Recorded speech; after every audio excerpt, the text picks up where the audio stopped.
တင်တို့ပေါ်မှာတဲစင်းသောရေကိုဖျန်းသဖြင့်တင်တို့ဆိုင်၍ခပ်သိမ်းသောစိတ်နှလုံးတစ်ကိုငါပေးပြီးသဘောအတစ်ကိုတွင်းထားတယ်တင်တို့ကိုခန္ဓာတွေကကြောက်နှလုံးကိုနှုတ်၍အသားနှလုံးကိုပေးပြီးတောင်းဝင်ရင်လို့လဲတင်တို့အထက်သို့ပြေးသေးသဖြင့်တင်တို့သည်ငါဤတရားလမ်းသို့လိုက်၍ငါစီရင်တော်မူချက်တို့ကိုဆက်ဆောက်ကြလိမ့်မည်လို့ဖော်ပြထားပါတယ်အကျဉ်းသားတယောက်အနေနဲ့အကျဉ်းထောင်တွေကပို့ချတင်ကြားပေးတဲ့အစီအစဉ်တွေကိုတက်နိုင်ပါလေဒီအစီအစဉ်တွေဟာအသိပညာအလောက်ကိုင်းဆိုင်ရာကျွမ်းကျင်မှုတွေကိုရရှိဖို့တကယ်ပဲထောက်ကူပါတယ်အကျဉ်းထောင်တွေကိုဘယ်တော့မှပြင်မလာတော့ဘူးဘယ်တော့မှပြစ်မှုမကျူးလွန်တော့ဘူးတကယ်ပဲကြိုးစားနိုင်ပါတယ်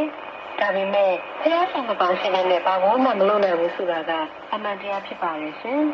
အမျိုးသားအမျိုးသမီးတွေဟာသွားပြီးမယ်လို့ယူဆတဲ့လမ်းအတွက်စီစဉ်နိုင်ပါလေဒါပေမဲ့ဖျားရှင်တစ်ပါးတည်းကသာလေနှံကန်တဲ့လမ်းကိုတည်တော်မူရဲဆိုတာအမှန်တရားဖြစ်ပါလေရှင်ကျမတို့ကိုဖျားရှင်ကြံပေးပြီးတော်မူခဲ့တယ်ကျမတို့ကိုသိရှိတော်မူတယ်ရှင်းရလို့တော်မူပါလေရှင်ရှင်ကခရစ်ဝင်ကျမ်းခန်းကြီး15ခန်းငယ်9မှာယေရှုခရစ်တော်ကငါဒီအပြစ်တွေဖြစ်၏သင်တို့ဒီအခက်များဖြစ်ကြ၏အကျဉ်းသူဒီငါ၌ကြည်၍ငါဒီလည်းသူ၌ကြည်၏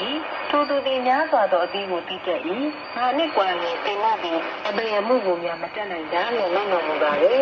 ကျမတို့ကဖျားရှင်ရဲ့ကြည်ဖို့သာဆန်းစင်းခြင်းခံစားရတာဖြစ်ပါရဲ့ရှင်